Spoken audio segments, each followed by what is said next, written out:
Shalom, Assalamualaikum, Om Swastiastu, Namo Buddhaya, salam kebajikan, dan salam cinta damai dari saya, Perianto Samase. Nah, Bapak Ibu, Saudara-saudari dimanapun berada, pada kesempatan siang hari ini, di video saya kali ini, saya akan membagikan kepada kita semua bagaimana komentar atau respon dari para apologet Kristen, dan juga ada sebuah semacam balasan ya gitu ya, apa yang disampaikan oleh Elia Miron, oleh karena ada kritikan dari seorang Deddy Corbuzier yang memang viral dalam beberapa hari terakhir ini teman-temannya. Dan saya tidak mau lagi berlama-lama, langsung saja mari kita ikuti video yang satu ini.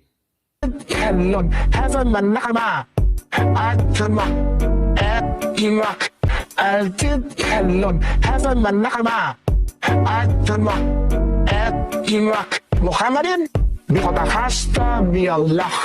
Ini Arabia. Ini Arabia. Ulang. Al-Tidkallun Hazan Manama Atma Imak Al-Tidkallun Hazan Manama Atma Imak Muhammadin di kota hasta Allah. Ini Arabia. Ini Arabia. Ini Arabia. Ini Arabia. Ulang.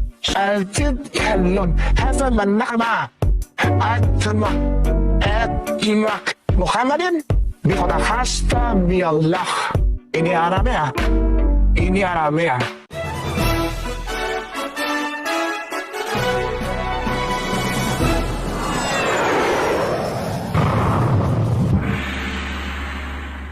Nah, kemudian ini provokasi, malah suruh ngejar si sosok Elia Meren ini. Salah. Mestinya kenapa Elia Meren mengatakan ini, lalu tentang konten-kontennya, tentang apologetikanya bagaimana? Dia menjawab ternyata. Nah, itu baru cerdas. Kalau yang ini adalah tipikal nggak cerdas, Pak. Ya, nggak cerdas. Dan tidak bisa membedakan antara hujat dan kebenaran. Hujat adalah fitnah tanpa bukti.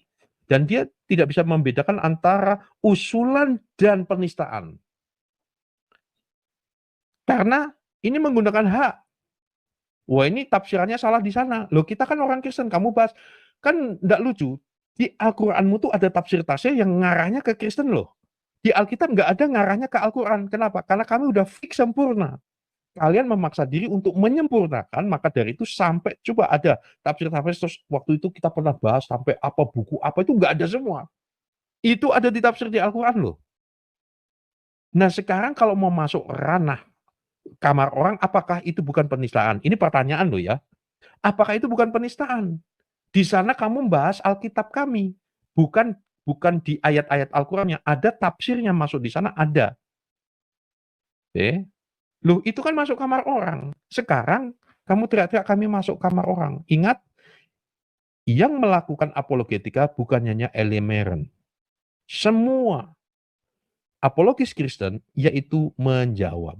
Sekali lagi, apakah dengan mengatakan kebenaran, lalu aku jadi musuhmu? Belajar lagi, jadi ya, belajar lagi. Itulah tidak mudah, saudara, tidak mudah ya menyampaikan kebenaran. Hanya Dracula saja yang kejang-kejang ketika melihat salib.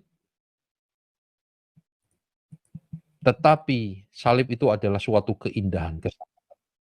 Nah, sebagai penutup kita dengarkan Elia Meren.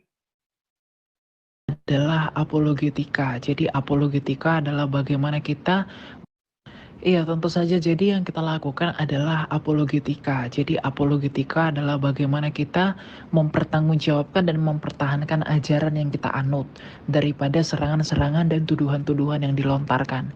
Bukan memasuki kamar orang lain, itu berbeda hal. Ya, kenapa kita kadang harus melakukan comparing? Semata-mata apologetika itu untuk menunjukkan bahwa penuduh dan yang dituduh itu berbeda sehingga tidak ada pemaksaan. Maka kita penting mengetahui ajaran dan juga pemahaman teman-teman kita yang lain. Nah, jadi comparing ini yang kita lakukan agar apa? Agar menunjukkan bahwa kita ini berbeda. Jadi ada penekanan perbedaan di sini, dan itulah pertanggungjawaban kita. Kita meyakini bahwa masing-masing dari antara kita itu punya historinya tersendiri, punya sejarahnya sendiri, punya teologinya sendiri. Dan kalau saling dipaksakan, maka kita berhak untuk berapologetika. Makanya yang kita tekankan dengan adanya komparasi itu adalah menunjukkan kita ini berbeda. Sehingga dengan perbedaan itu tidak timbul lagi saling tuduh menuduh yang satu dengan yang lain. Dan itu dilakukan dengan cara apologetika. Mungkin banyak yang salah memahami apologetika ini, tetapi apologetika ini adalah tujuan yang sangat baik. Bagaimana kita mempertahankan ajaran dari pihak kita, dan bagaimana kita menjawab kekeliruan dari orang lain yang sering menuduhkan iman kita. Dan siapapun boleh berapologetika. Jadi tidak memasuki kamar orang lain, tidak membahas yang lain, cuma kita melakukan komparasi agar menunjukkan bahwa kita itu berbeda, supaya tidak saling menyerang yang satu dengan yang lain. Begitu.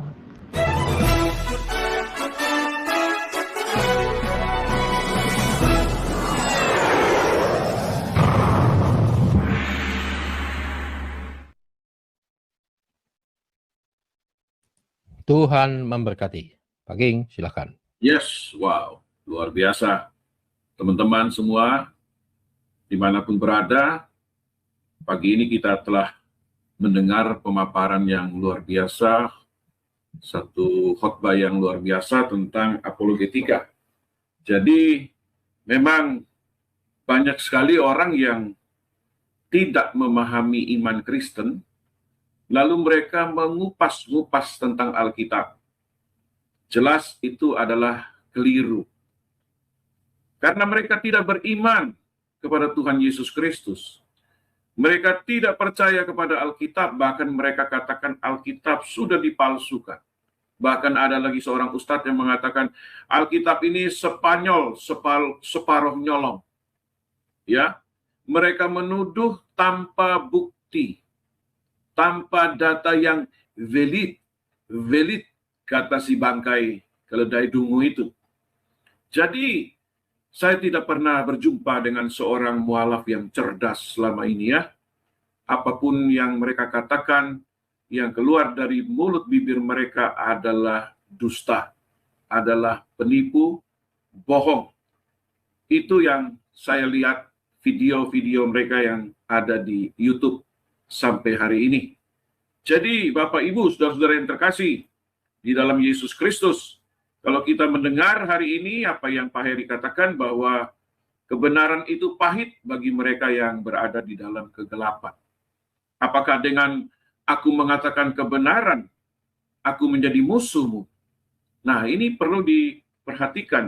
Ketika seseorang mengadakan pembelaan iman karena dijolimin oleh orang-orang yang tidak mengerti kebenaran firman Tuhan, lalu dijawab dengan dalil, dengan bukti, apakah itu merupakan sebuah kesalahan? Tidak, saudara.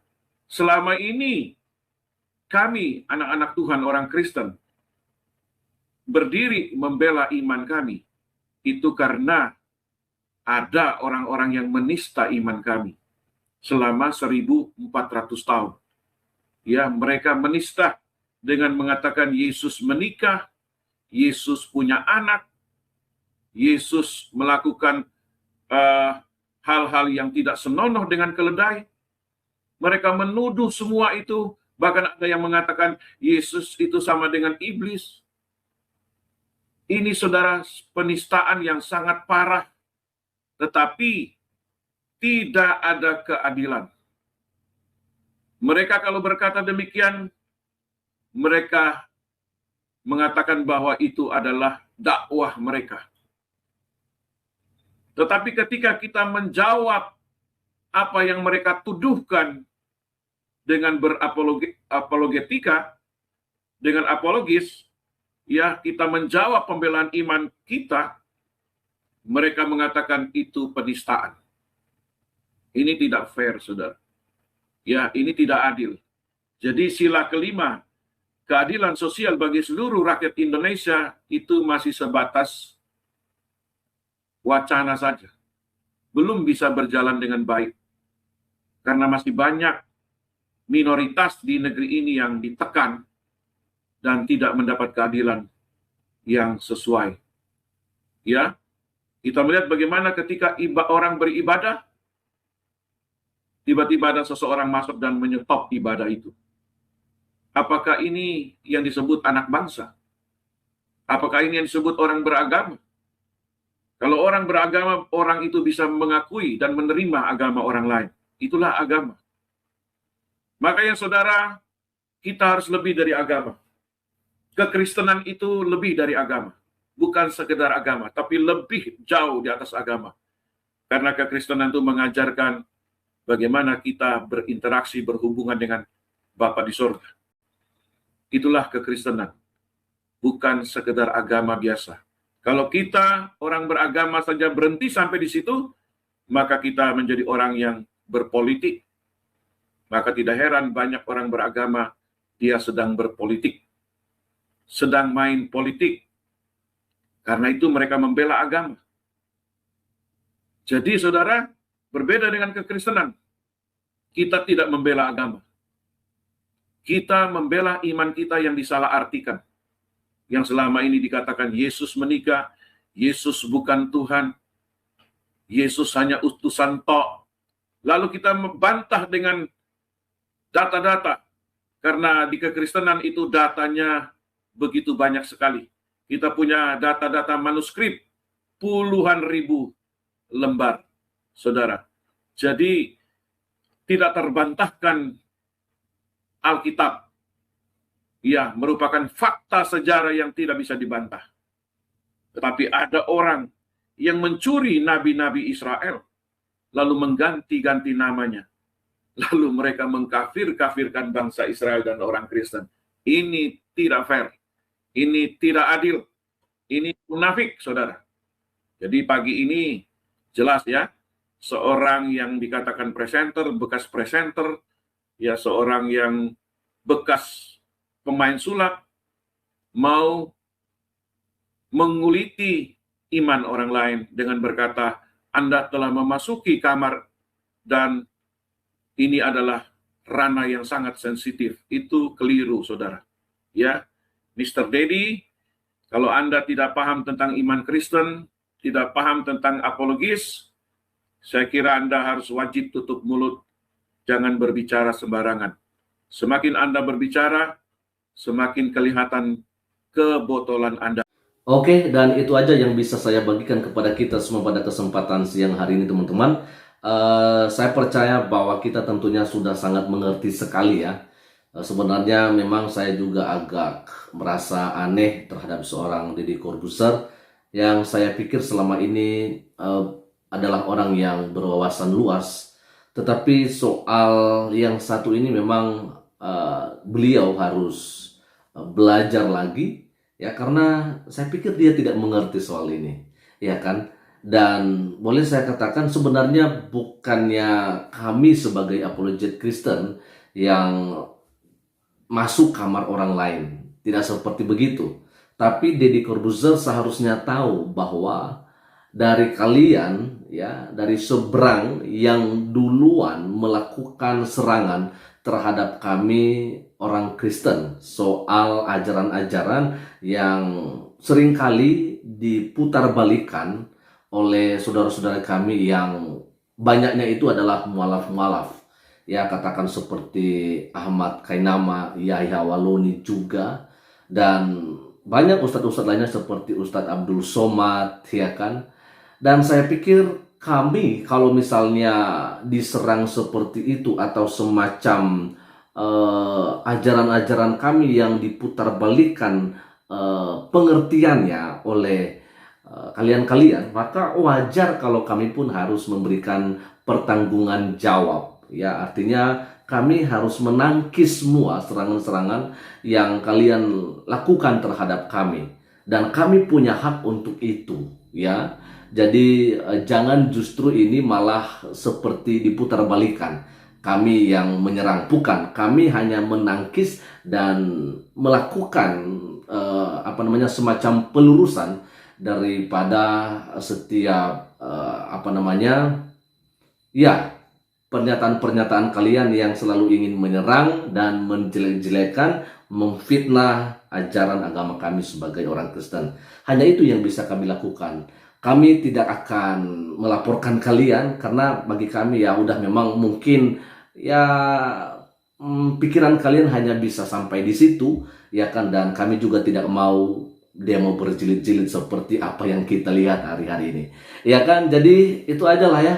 Tadi kita sudah dengarkan bagaimana tadi cerita-cerita yang tadi disampaikan oleh beberapa apologet Kristen, dan semoga saja video ini boleh memberkati kita semua, dan kalau boleh ini share sebanyak-banyaknya agar Deddy Corbuzier juga boleh menontonnya. Selamat siang dan Tuhan Yesus memberkati kita semua. Shalom, Assalamualaikum, Om Swastiastu, Namo Buddhaya, salam kebajikan dan salam cinta damai dari saya, Perianto Zamase.